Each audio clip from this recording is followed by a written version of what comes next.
हूँ अपने भाइयों के साथ और दीपक दिलदार ऑफिशियल से बहुत सारा गाना आया है। आप लोग प्यार दुलार दें, आशीर्वाद दें और ऐसे ही दुलार बनाए रखें। दीपक दिलदार पेज है मेरा, दीपक दिलदार उसे फॉलो करें, लाइक करें, सब।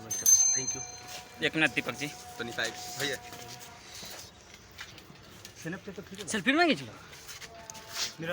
आप सभी अभी देखे हैं कि अभी हमारे साथ दीपक दिलदार जुड़े थे। यहाँ पर देखिए अभी भीड़ में हैं।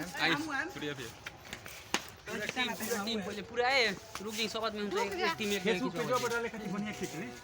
डिजिटल का जो टीम भतार छाप बोका है, वो गाना गाया हुआ है।